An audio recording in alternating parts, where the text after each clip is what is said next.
and regrettably, some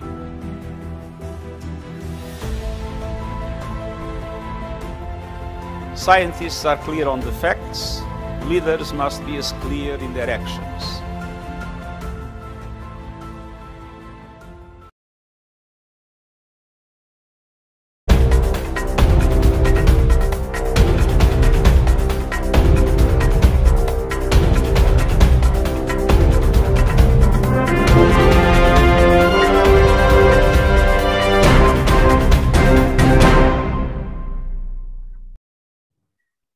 Welcome to South Asian Environment Dialogue, being brought on by the Climate Channel Canada, along with the Plurals India and NoTV Bangladeshi YouTube channel. And in this program, we are going to discuss about the COP26, which actually occurred about 2 weeks back, but still we are keep on discussing about it. It's such an important summit, and we are trying to dissect what happened out of it, and still I don't think that we are really found the end of it. We are keep on doing that. So today we are going to again dissect this COP26 and what exactly we got out of it. COP26, is it a net zero summit, a net nothing summit, or really we got something out of it? So that's the agenda for today's program. And I have a very, very important panel with me. I have with me Professor Qazi Kholiquzzaman Ahmad. Professor Ahmad is a negotiator from Bangladesh, a very senior academics from Dhaka University, professor of economics, and also I think one of the senior most negotiators in the region. Welcome, Kholiquzzaman Sahib, in the program. Thank you very much. I have with me Sanjoy Vashist. Sanjoy Vashist is the director of Climate Action Network South Asia. Climate Action Network, as you all know, is one of the most important voices in the global summit. And I know that Sanjoy has a lot to say about what has happened and what is going to happen about it. And I have with me Manjeet Dhakal. Manjeet is the head of LDC support team at Climate Analytics. Manjeet is from Nepal, and Manjeet was also in COP. So in a way, all of us are in COP26 and have seen firsthand what happened out there. I'm also expecting Hina Aslam from Sustainable Development Policy Institute, Pakistan, to join shortly. I think she'll be joining anytime. Let's start with Sanjoy. I'll start with Sanjoy. Sanjoy, when the COP26, finally the gavel came down, after I think more than 24 hours of the scheduled end, initial reaction from the developing countries, underdeveloped countries, and the civil society is that there's nothing. It is a net nothing summit. But over the last couple of weeks, I found that people are trying to find out virtues in the whatever has come out. So what's your take after 2 weeks retrospecting? What do you think about, Sanjoy? Yeah, Jayanta, I think when we go to COP, we go with high expectations. We have a long list, and we basically go with expectations that we will be able to solve all the pending issues together. But in last 27 years, if we also take into account 2020, when COP was not there, we have seen that COP has never delivered everything together. It's a political negotiation process. Countries there primarily come to disagree with each other, and basically I would say they come with different perspective of the same issues, and that's where the conflict is, and that's where disagreement generates. But looking at this COP, of course, first reaction from civil society is not enough, primarily in the context of disasters that we are facing now. The impact on ground is, so urgency is more urgent now.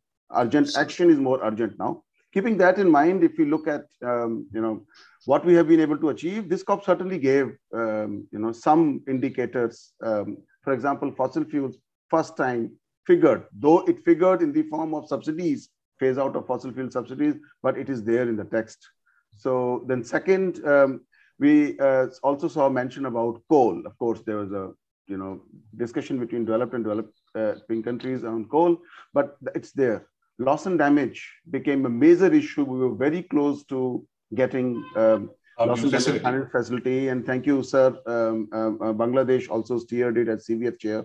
as well as part of G77 in China, that we were very close to have a loss and damage facility. I do hope that we continue this pressure on developed countries, because loss and damage is a reality now, very big reality now.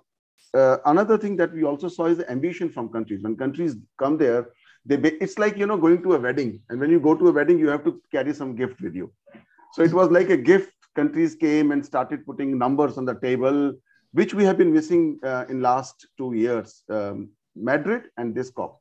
Of course, in between, President Biden's summit was there, which also, brought some numbers on the table, even General Assembly, UN General Assembly also.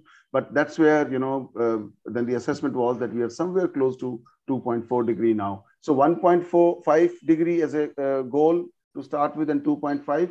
I think we certainly covered some distance, but we also seen that 1 degree has been a lethal already. So let's not wait for 1.5 degree to come. Okay, so you feel that it was not really as bad as we initially thought, and I think there was something out of it. Kholiquzzaman Sahab, Sanjay referred about the Bangladesh role in loss and damage, and I can still remember that how I think Bangladesh played a very key role actually in first taking loss and damage in a global kind of negotiation platform. I think Hassan Mahmood Shah was the minister at that point of time, and he played a key role. Now, what's your take on that? That how bad or good this COP was? On the whole, no COP is absolutely bad or absolutely good, except perhaps for Copenhagen, where even there we got that accord, these 12 points, which were very useful for the next COP. Right, the next COP and Paris, in fact, that provided a background. 1.5 degree was mentioned there, actually. Yes, as has been mentioned, I think there has been some progress on mitigation. In COP, the ambitions expressed through the NDCs, the accounting people came out with 3.7 degrees Celsius by the end of the century, when Paris NDCs were declared. But in this case, now it has come down to 2.4 degrees. So there is a progress. And also that people have agreed, countries have agreed to meet again in 22, and maybe they will raise their ambitions again, and 23, 25, and so on. If that happens, I think there will be some further progress. But there is no chance, as far as I can see, to bring it down to 1.5 degree. It's already 1.1 degree. And so 1.5 will require a lot of... I don't think that will happen. So it may be 2 degree, slightly below 2 degree. So that's, to my mind, that's it. But at this Kholiquzzaman Sahab, the discussion about the 1.5 degree has become very important this time. This is initially the last COP, it was almost out of the window. Right. People are talking about 2 degree, but now that they are talking about 1.5. This is on the radar of everybody. That's another good thing. Yeah, this is on the radar, and people say that they will try. So I think there is some progress. Fine. I'll come back to you on the finance and other things. But just take a view of Manjeet here.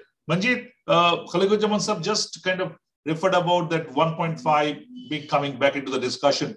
A country like Nepal, which is facing the brunt of climate change impact, what do you feel that, how happy you are about the COP findings and COP, whatever being kind of came out of the COP declaration, the Glasgow climate declaration, so to say? Thank you, Jayanta. I'm very impressed with the way that you introduced at the beginning. At the time when we heard about the outcome, there were a lot of frustration, and then slowly the optimism came up gradually. Yes, I think for us, it's a mixed result. The COP26 delivered a mixed result.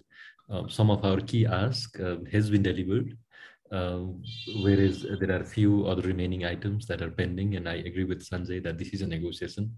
Maybe if you ask this to some other parties, They may also will say, but on the other thematic area that they were not happy with some of the item and some of their points were agreed. So it's a negotiation. As Quzi sir said, there are reference in past about the worst COP. So I think it's also about the comparison, like where do we stand? So I think if you compare to many of the COPs in past, obviously I think this is better than where we were. But I think there were positive outcomes in addressing the call for urgency in terms of obviously the 1.5. We remember the COP earlier in Madrid in Marrakesh, where it was so difficult even to discuss the IPCC 1.5 degree report, and this time we didn't hear any issue, and it was positively taken in the technical discussion of Substa as well as in the COP outcome. The latest IPCC Working Group 1 report and the message coming from that report. It's not only the report, but what science says, like the 45% reduction by 2030. So that has its effect. Yeah, and obviously I think the expectation is like the COP itself will not deliver the outcome, yes, ambition, but I think there is a clear way forward that the countries have to come up with the targets by next 1 year. So I think this COP will be successful if countries come forward with the emission reduction target. If this COP will be successful if countries come up with the developed countries come up with the finance, if they fill in the gap. So I think there are a number of guidelines. So you look at it as a kind of a facilitating COP, that a COP that facilitates perhaps actions down the line if the countries are on board. Yeah, I think that's the role of the UN process, yes, itself, because we have evident in past, like what we experience in the Kyoto when things are decided at the global level, it's difficult to translate at the country level. Okay. So it's more the country ownership, the bottom-up approach, and I think that was well balanced. There are a couple of things, like for example, we had a real disappointment in terms of loss and damage. The call for finance facility was not agreed, but the good thing is also the discussion is not closed. Now, for the first time in the UN system, there has been a recognition for the finance for loss and damage, and the discussion will continue. And if we look at the priorities that the incoming COP presidency, Egypt has highlighted, the COP27, they have already indicated that loss and damage, the adaptation, and some of these. Yes, loss and damage is something I think which is a bit of a on the top level, and we'll discuss that. But let's take your point, and I'll come back to. I stopped Kholiquzzaman Sahab. I'm coming back to Kholiquzzaman Sahab before going to Sanjay. If there are positives, one of the big negative is the finance. I think the developing countries and underdeveloped countries really didn't get whatever they are entitled to.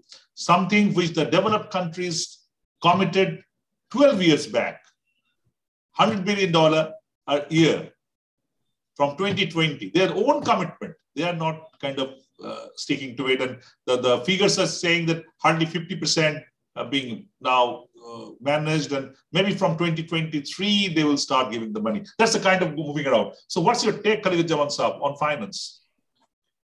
100 billion is nothing, as a matter of fact. Now people are internationally talking in terms of trillions.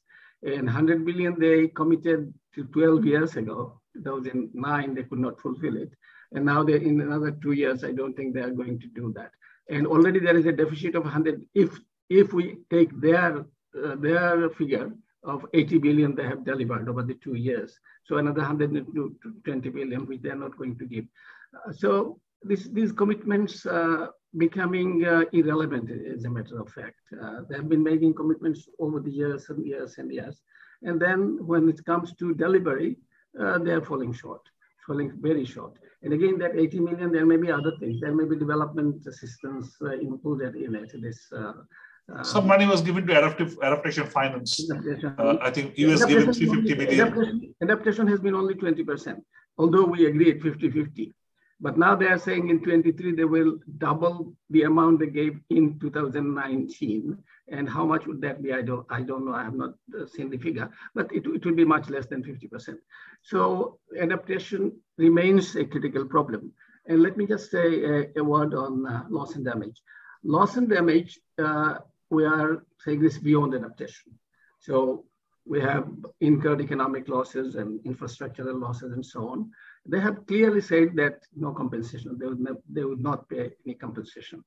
Therefore, it will be extremely difficult. Let's say 1 million, 2 million, 3 million, it's nothing. It has to be billions in that, or more than that. But they are not going to commit that from the pulse that I felt.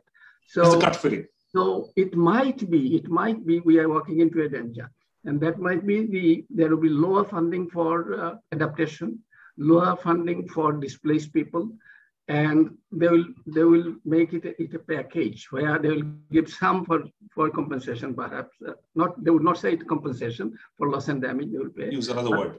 But there will be lower financing for adaptation and displacement. Dr. Ahmed, I am not asking you to divulge any kind of confidential negotiation that you are part of, but I know you are part of the negotiation. But I'm just asking you in generally, that's what you were just saying, that they may kind of do a package and putting all together. That's a kind of a signal you are getting from the developed countries during the negotiation. Not this time. This time, yes and no. You see, you have to read between the lines and between the words to see. And they have announced what? They have not announced any finance. Only Scotland said 1 million or 2 million or something, and some other countries have added. So, and around the world, the kinds of damages and losses that have been occurring, it runs into trillions. So I think that's not going to I think our Prime Minister, Indian Prime Minister Narendra Modi has asked for trillions. I think he has said that the damage should be right. He's absolutely right. You should start asking for trillions, and then they might give some billions. Okay, coming back to that. But let's go to Sanjoy there. Sanjoy, we need trillions. Even the billions are not being given. Billions are being even their own commitment has not been. They are not doing their own commitment. So before going to loss and damage, I would like to know from you that what's your stand? Because on the other side, some money has been given to adaptation finance. So what's your take on that? Finance, this COP and expectation in the COP27. There's already a growing feeling within the developing countries. I keep on talking to kind of negotiator around the developing countries during COP, and my gut feeling is that they already started feeling they're not going to get money from that. Even the Bangladesh, Kholiquzzaman was here. I spoke to senior negotiator from Bangladesh. They're saying, we now understand perhaps we have to do from our own money. So that's the kind of feeling being setting in. So what's your take on Sanjoy on that? Exactly my point, Jayanta. I think this is what I have been saying for long. We cannot wait for them to give money. They will never give money. OECD calculations about 80 billion, even if we are accepting it, but they are fake, calculations. We know that. There's a lot more investments, and what they are investing and counting as a climate finance, they're going to get a lot more return from that money. That they're not counting. That by putting this much money, we will take this much money back in next 10 years or 15 years. Unfortunately, nobody knows about it. So I think certainly climate finance will not, they won't deliver on their promises. And we have seen it in last 27 years. Developed countries have always made promises. Look at pre-2020. There was a promise in Doha, pre-2020, there will be second Kyoto commitment of Kyoto Protocol. It will be ratified. It was ignored, and then they kept on pushing on. Similarly, 100 billion, 30 billion itself, the fast track money was not calculated in a real way. It was wrong formulas that was applied, and then 100 billion till 2020 was not achieved. And now, in fact, they owe us 20 billion in this year itself, as Sir said. Exactly. And they should deliver in next 26, 27 days. Then, we reset, and from January, again, 100 billion comes in. So, but I think that's not going to happen. And my worry is, and why I strongly feel they're not going to give money, reason is, they themselves have started facing climate impacts now. Look at the heat waves, floods, cyclones. And in that case, I see two scenarios. One, they empathize with our situation, what the impact that we are facing. Then second, they will start using those resources rather than giving to others. They'll protect themselves. It's like, in flight also, this is first you put your own mask and then help others. Exactly. So I think that's the approach they're going to use. In fact, you reminded me something what Jairam Ramesh told me in Cancun, that finance support is neither fast nor on track. And still it's being the same thing. It's neither fast not on track. Yeah. But that's a very interesting point. I think Kholiquzzaman Saab and Sanjay has raised. I'll come back to Sanjay, but Manjeet, quick comment on that. Very interesting. The perception being changing that the developing countries are not going to get money from the developed countries the way they are expecting it. They've been expecting it for ages, but they're not getting it. So they have to devise some other strategy to counter climate change. Manjeet, very quickly on that. What's your take? I fully agree with that. And I think that's the reality what Sanjay said. We are engaged in a lot of discussion at the national level. That's what I wrote in one of the latest column here in Nepali. Yes, we will be pressing about this at the international forum. This is an obligation of developed countries. We will not take them away from that. But I think there is a lot that we have to do at the country level. For example, when there are climate disasters, we cannot tell our community that please wait, we will write a proposal to GCF and then we will come back, yes. Because the current financial system doesn't help the extreme events, and those kind of events are growing around the world. I just take an example, like every time the total import Nepal makes for the petroleum product from India is about $2 billion annually. And the total export that we make to all the countries, everything that we export is half of that amount. So we import one commodity, double the amount of that what we export. Yes, so that's contributing to the trade deficit. And there is a lot to do with the way the technology is advancing now in terms of electric vehicle. I just keep on giving this example that if we just reduce the petroleum import by 10%, that amount will be sufficient to pay for Covishield vaccine for all the population in Nepal. So there is a resources. Like that doesn't mean that that a developed country doesn't have a responsibility. We will keep on doing that, but I think there is a lot that we have to do at the country level as well. Absolutely. So I think the panel seems to agree that the developing countries need to now start thinking about ways and means to combat it themselves, not really waiting and expecting the developed countries to foot the bill. And as Sanjay is now saying that the developed countries are now facing the disasters themselves. And also there's COVID logic in the background. So they will always say that, we don't have money. I can still remember that the last year, the 2020 or 2019, the last COPs, the German Watch report said that US is one of the top 3 countries to have climate kind of the cost of climate damages is highest in US, the top 3 countries. So very clearly, they are also having damages. Fine. But that also puts another question in front. I think an extremely sensitive question, which I would like all of you to address, to start with Sanjay, then we'll come back to others. See, if we look at the COP26, there's a very interesting paradox. In one side, the political leadership were not showing enough urgency. We could all see that. And then Greta Thunberg put it on the nail, saying this is a blah, blah, blah kind of discussion. On the other side, we saw a series of announcements in the first week from various commercial organizations, groups, individual companies about how they would like to make net zero. I think all of you remember in Glasgow and Edinburgh rail stations, you always see how the ScotRail becoming net zero. So it's basically as if the market taking over. And many people are saying, if the market takes over, that's actually the way forward. But my counter question is, if market takes over the climate change, will it be a good thing to happen? Because market always acts where there is a profit. In climate change, the poor people, there will be no profit. Maybe for the urban cities, there will be profit. Sanjay, what's your take on that? Market taking over.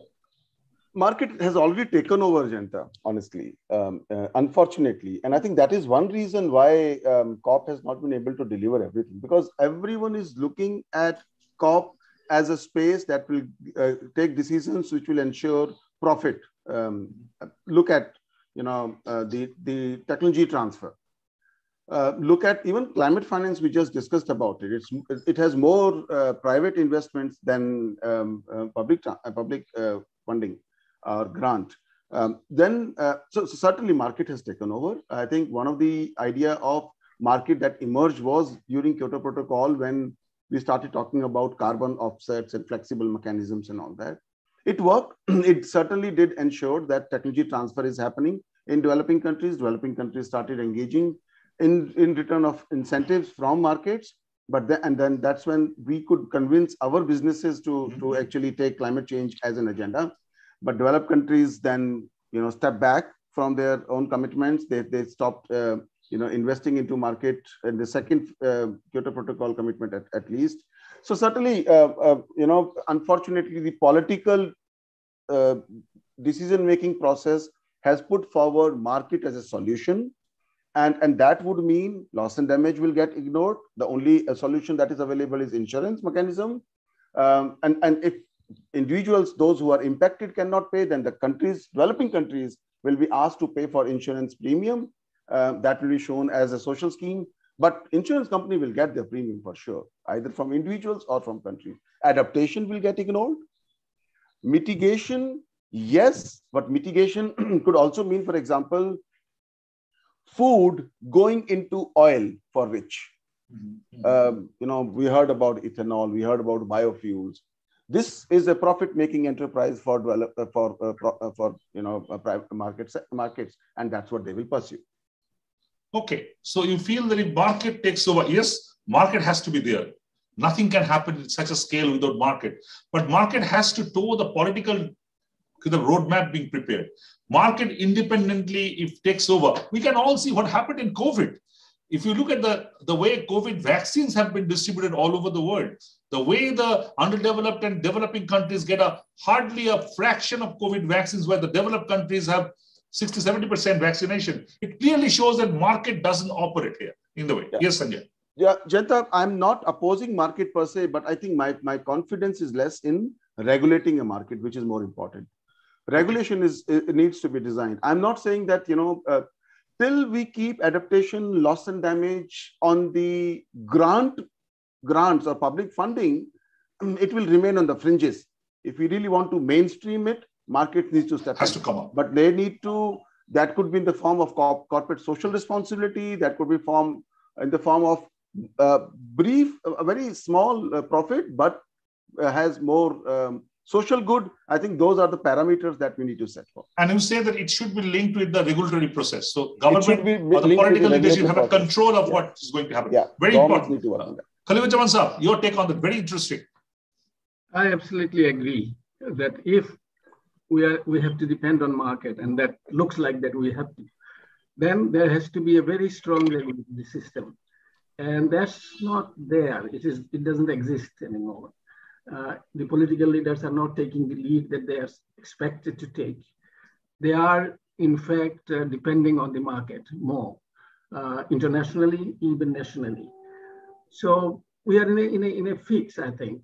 Now, market comes in, market takes over, political leaders go to the background, and therefore things will go the way it is going, and we'll face the disaster that is predicted unless something is done. But market mechanism, we have not addressed that much. In fact, what has been addressed was more market. Non-market mechanism was not given the importance that should have been given. And again, it is very difficult because certain countries would oppose that. They would not support that, the non-market mechanism. So everybody does his own things. Now, country like Bangladesh and other developing countries, there are industries and there are rich people, but they look how they can make more. Let's say that's the characteristic of market. You can't blame them also because they're investing money. They have to make profit, and they will go where they can make more profit. And therefore, they are not going to do any adaptation activity. They can they will go for mitigation. And if they go in a big way and do the mitigation, we come down to 1.5 degree. That's better, but they will not do that either. So we are in a fix. I don't know how to go about. So I agree that the countries must look into themselves, their capacities, financial capacities, human capacities, and their circumstances, and try to mobilize as much resources from within. So you are saying, basically, you are preaching that the national governments should take control of the climate change comeback as far as possible. I absolutely think so. And in Bangladesh, we have been trying, although our resources are very limited. Because last year we spent $5 billion out of our own, $5 billion US equivalent from our own budget. and this is 1.5% of the of the GDP. So we are trying to go, and we have a strategy and action plan. So we are working in that direction. And on cyclone management and flood management, we have done pretty well. But if it goes on worsening, then how you can come back? Then, of course, it will be extremely difficult for us to cope. Now, one other thing, just one sentence I mentioned, it's not very seriously, but it might happen. The developed countries, they are suffering loss and damage. They may ask compensation from us. Yes, that's a possibility. That's a possibility. I heard few developed countries negotiated in private talking about that. Why don't we kind of entitled to loss and damage or other things, because we are now having the damage as well. So yes, absolutely. I think that's another thing that may come up. Manjeet, here that the point of market kind of coming over, I remember I was just trying to link the dots that if you look at the funding, not really the actual ground level funding, but the funding proclamations from the developed countries, the last 3-4 years, they gradually was trying to shift from the private finance to, the public finance to private finance. So they are basically indicating towards market, because private finance means the market finance. So is it actually a design or default? I think we can see a design out there that they are basically now has been pushing towards the kind of market for quite some time now. Manjeet. It is. I'm coming to Manjeet, then coming to you. I'm coming to Manjeet very quickly for Manjeet. Yeah, I'll respond on this, but just to highlight on the loss and damage earlier, like the whole system that we have developed in the UNFCCC system and the Paris Agreement, the loss and damage is for developing country. It doesn't say anything about the loss and damage in the developed country. So the new system has to be negotiated for that. So coming to the market, I think we all agree here in the panel that the market has to be regulated. It cannot be ignored. And there are countries in the world where the politician has managed to do it well. For many politicians, it's difficult because that's the main source of revenue. That's the main source, a number of other things for the political system. So it's difficult. I just like to give 3 examples. One, a market that's in the technology front, and in the technology, if you just take an example maybe of electric vehicle, it's on a positive side in many of the countries where the government has not been able to regulate the system. The electric vehicle penetration in the system is going great. But then if the government cannot put it in a regulated form, then it may go on any track at future. So I think that's one of the positive example. I agree with Sir earlier in terms of the adaptation. There are difficulties, but there are also a number of examples like the insurance and a number of other things where the private sector, where the market can engage and support, but it has to be either subsidized or supported by the public finance. The third final point in terms of Article 6, that was I think that was also one of the positive thing about this COP, negotiated and agreed, even though there are a few things to be diluted. Yeah, but it has been agreed. Like for us in the LDC group, we don't feel very comfortable that many of the units are carried over because that doesn't reduce the emission in the system. Maybe it reduced the emission in terms of the bookkeeping, not in the atmosphere itself. But there are positive things in terms of the adaptation finance, the 5% in Article 6.4. A kind of voluntary in 6.2. So I think there are a number of this trade-off that we can manage. There are positive things, there are negative things to be improved, but it has to be regulated. But market, as you say, the market, as all of you are saying, the market, yes, is very important, but it needs also the political leadership to come on board. I think very important. Before I come for the loss and damage, I have about 8 to 10 minutes time to wind up. But actually, it provokes me to ask a question to all of you, a very quick answer. Maybe Sanjay. Sanjay, as all of you are kind of promoting that the countries have to take more control about themselves. Small countries, large countries, emerging economies, developing countries, the LDCs, everybody. So do you see a kind of a scenario that kind of a national level climate finance kind of stock to be prepared, which may be somehow being supported by the UN, whatever money coming from the developed countries. So countries need to take a step forward and build up this kind of a national level kind of a climate fund which they will use. So that kind of scenario we're looking at, Sanjay? Yeah, I think that scenario already exists, Jayanta. I mean, sir already mentioned about 5 billion, 1.5% GDP in Bangladesh being invested. No, I'm just kind of trying to making my question more specific. Is that's a money that is a kind of a ministry allots. I think a very dedicated kind of a fund kind of a thing, that climate fund or the National Climate Fund, which encompasses everything. So it's much more direct. So it can ask the CSRs and everybody to put money into that. So it's an independent kind of a process which has money, government's own money, as well as maybe money from the market, and then take control of it. I'm talking about that kind of a funding. No, it's a good solution. It's a good idea, Jayanta. But I think what we have also seen is that, well, there are some funds. For example, in India, there is a National Adaptation Fund. I'm sure there is a fund in Bangladesh and in Nepal also. But the challenge is, seeking transparency from that fund. At least Green Climate Fund, the way it has been designed, there's a lot more clarity. There are principles being followed. That is also ensuring social and gender safeguards in place, which I'm sorry to say, no criticism to government of India doesn't exist at the national level. And you feel like it should be decentralized. It should be city and state-wise.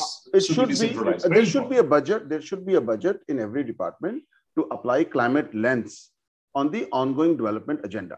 I would put it that way, because if you create a fund, there could be, political party which is very progressive, want to, they will take out the whole fund. And then if the a different political party comes with less transparency, then that money gets, for example, in India, we use. Sanjay, I'm also asking this. You may remember that about a decade back, once India first prepared its climate action plan, every state was asked to prepare its own kind of estimate that they need to counter the climate. And I can remember, because I'm from West Bengal, the West Bengal government prepared at that point of time something in the tune of 36,000 crore of INR, Indian currency. Yeah. And that apparently being from various departments. Yeah. That money never came.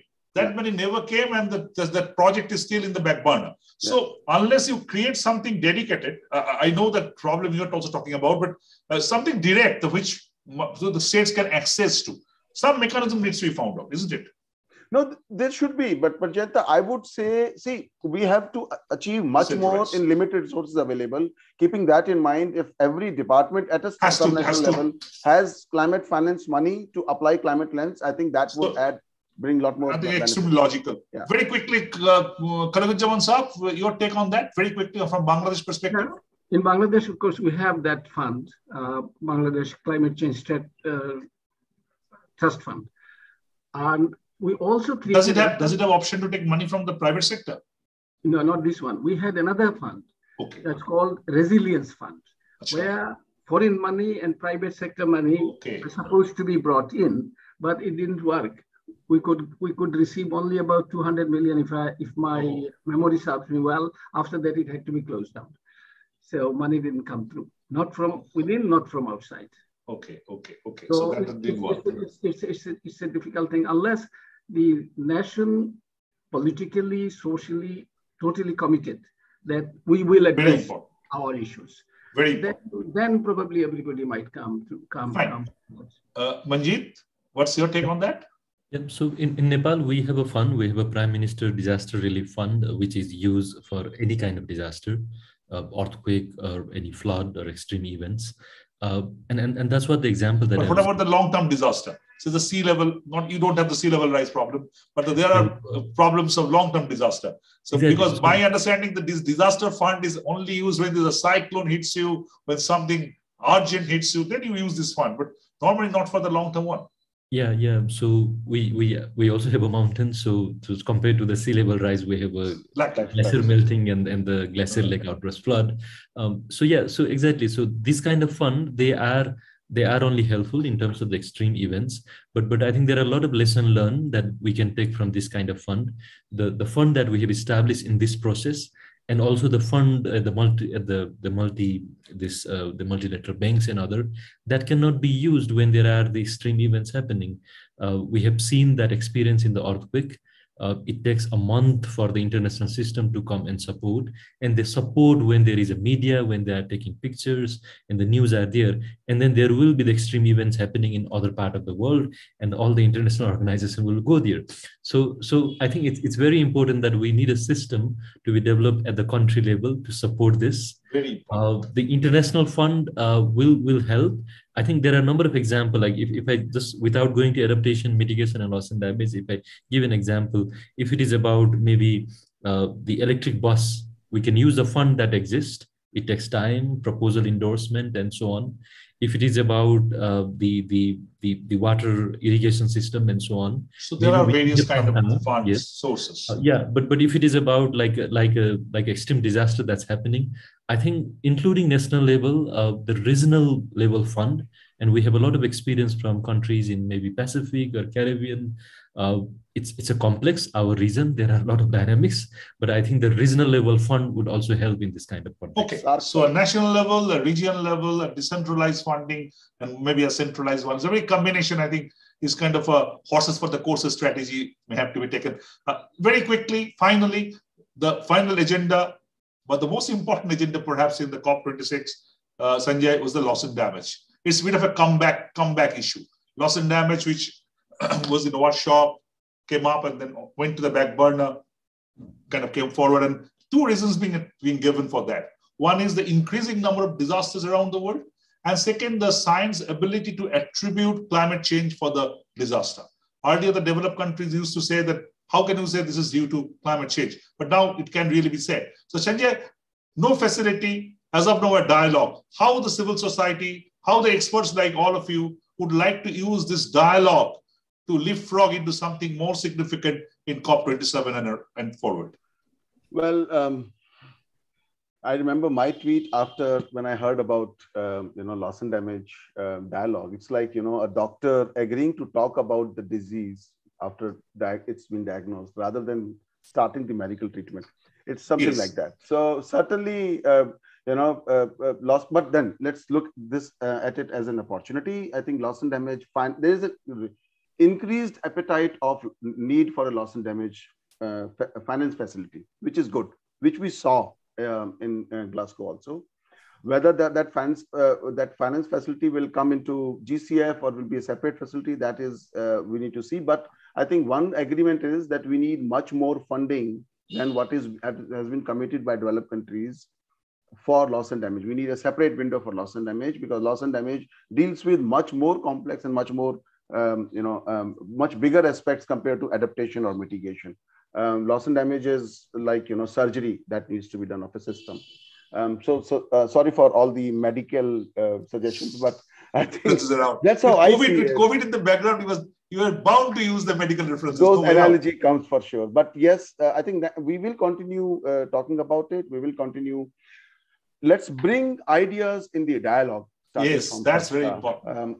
What facilities should be? I think one thing that we need to work as CSOs is we need to make sure that we need to find an alternative for compensation so that developed countries can be actively engaged. As of now, compensation is a no-no area for them. They cannot get into it because they will have a lot more legal complications back at home. So certainly, let's find something which ensures that money reaches to those who are affected in developing countries, and compensation does not put them in legal problem back at home. Exactly. I think like something like phase out to phase down, that kind of maybe literally skill may be required to turn the word compensation to contribution or something of that sort, so they don't feel legally threatened. I feel that developed countries now feel legally threatened. Kholiquzzaman sir very rightly pointed out, they feel legally threatened that if you use compensation, then you are bound to give that. So liability, compensation, these are very strong words. So I think they feel threatened by that. So it might be a softer word, but the same purpose may be used. You're absolutely right. I think Sanjay, very well said. Kholiquzzaman sir, your take on that? No, I agree with Sanjay altogether. I'm not very hopeful about it. If we can change the narrative in some way that would be acceptable to them, maybe there will be some progress. But I'm still worried about the adaptation part of it, because they might mingle these two together. Just I want to make one more comment, and that is, next 7 or 8 years, or 10 years, that's extremely important what we do. And therefore, the next 1 or 2 COPs are extremely important, and also commitment and delivery by the developed countries. Otherwise, if we go beyond the 2030 and then start doing things, we'll probably be over, we'll not be over the hill at all. So we'll miss the bus. We'll miss the bus permanently. Manjeet, very important point being raised that whatever we need to do within the years in front, because unless you do it quickly, you may miss the bus. So Manjeet, your take on that. Many people are saying the next COP is a developing country COP, being in Egypt. So more hopeful about it, Manjeet? Yeah, I agree with Kholiquzzaman sir. Yeah, the next years will be very important. We don't want the loss and damage situation to get worse. Therefore, I think it will be very important that the emission needs to be reduced so that we don't get to go beyond the emission threshold. There has been a little improvement in terms of this doubling the adaptation funding. I think that's key. And then the other thing that was agreed on finance in the COP was also about regular monitoring of that 100 billion. So yes, there are trillions needed, but I think now the country cannot shy away whether they provide or not. So it has been agreed that up to 2027, we will have a system that will monitor whether that funding has been provided or not. And we also agreed about the new finance, the post-2025 finance, which will be, I think, obviously on the trillions. So the first thing is the emission to be reduced, the adequate finance to be provided for countries to deal with the impacts. And then now when we come to the loss and damage, yes, I think I would say this is a success, because if you read at the text, the previous version, there was almost an agreement in terms of the technical facility on loss and damage, which we strongly disagree. We don't want a consultant to come to our country and teach us how we can deal with loss and damage. We have a lot of policies, plans, and things on that front. So if we had agreed on the technical facility at this COP, it would have been very difficult again to start the discussion on finance facility next year. So now I think for the first time, there has been an acknowledgement that a finance dialogue, a finance requirement is there in terms of loss and damage. And then, as we say, it's a developing country COP. I think the next year and the next year will be very crucial to advance this discussion. Yeah. Very crucial. Sanjay, your take on that? That next 2-3 years are extremely crucial, and people are already have started questioning about the efficacy of a COP. But I think this is one platform where all the countries come and either agree or disagree. But if they agree, all of them will agree. So, Sanjay, what do you think? That how this whole process needs to be pushed forward, because the world's existence is at stake? Yeah, well, COP has not delivered as per the pace. Decisions need to be taken and action is required on the ground for sure. But COP has, because it's 200 countries moving together, so certainly COP has, been able to give a lot of, at least it has added to the momentum. And one of the reasons why I say so is we saw when there was no COP last year, suddenly many countries put the climate change on the back burner, and they were just focusing on how to revive their economy. Very important. And even if reviving the economy means prioritizing mining and all that, which has an implication on climate change also, I think we saw that. So certainly it added to a lot more. Every 6 months, countries have to bring something new, or they are being questioned publicly. And thanks to media for covering it, and they are being questioned back at home also. So that way I see COP is certainly a very important process, but then how do we ensure that it is more effective is a question. Certainly, there was a time when COP used to have 5,000 people, now 25,000 people. Do we need that big COP? So certainly that's something we have to, so along with the negotiation, COP has added weight to itself for not moving faster.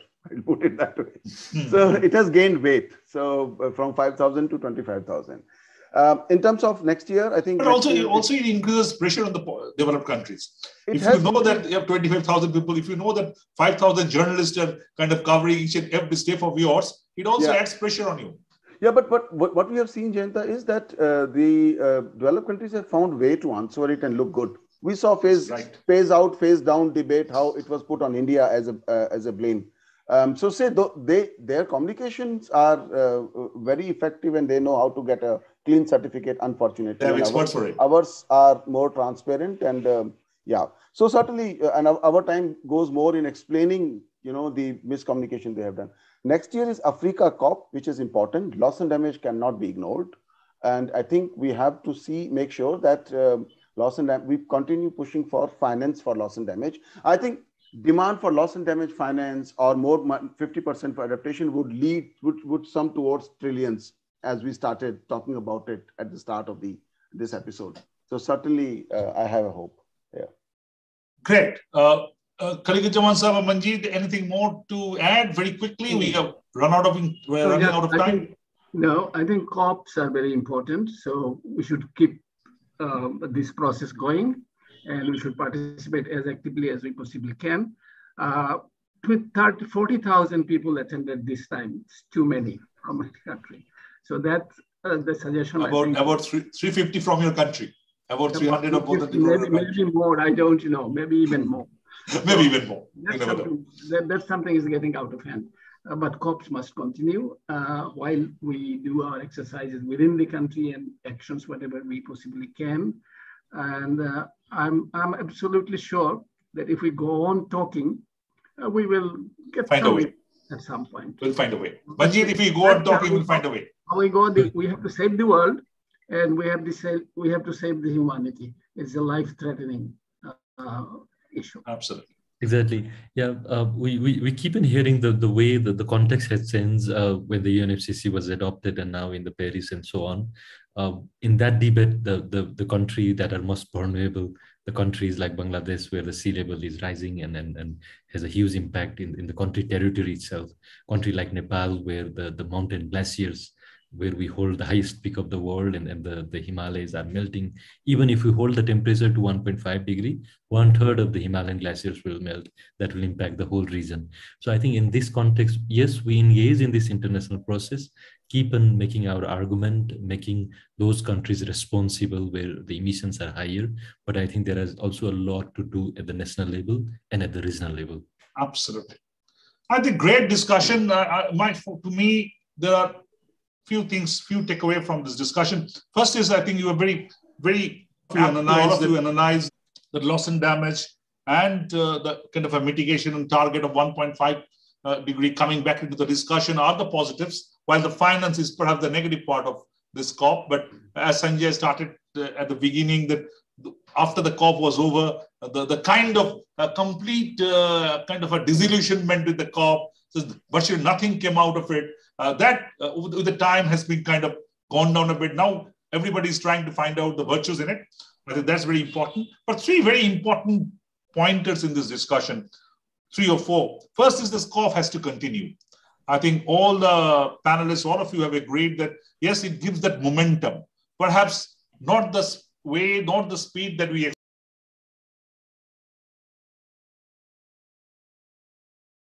expect it to be. But if there is no COP, as Sanjay pointed out last year, no COP, no momentum is there. And there is also a theory of distributing the COP responsibilities to IMF and other agencies. That is not going to happen because then the climate will not be their priorities. So at least in climate COP, climate is the priority. So it gives an annual momentum. All the countries need that push in the back every year. I think COP provides that push. So I think COP is important. That's very important. And second point that all of you said that countries now have to think, the developing countries think beyond the developed countries' support and build up a kind of funding and other resources themselves. So that's very important. And Sanjay put it out that it should be decentralized city. So a lot of layers into it. We can't say that everything in a kind of a straight away, but it is layered. Next, I think very important point being raised, that new market mantra. The market is very important, needs to play a very active role, strong role, but market cannot be perhaps left out to have an independent role. The political leadership has to play around it, has to give the guidance. This is very important. And as all of you expected, the next COP, the African COP, is going to give us more kind of inputs. We all expect that. And I think a fascinating discussion. And we'll keep on discussing. Even if CCCC has said the dialogue, we'll continue the dialogue. We'll continue the dialogue. Dialogue has to be stronger and stronger with the time. So the dialogue actually kind of transform into something decisive in the next COP. Thank you for your time. We conclude here. Thank you. Thank you. Thank you very much. Thank you, sir. All of you.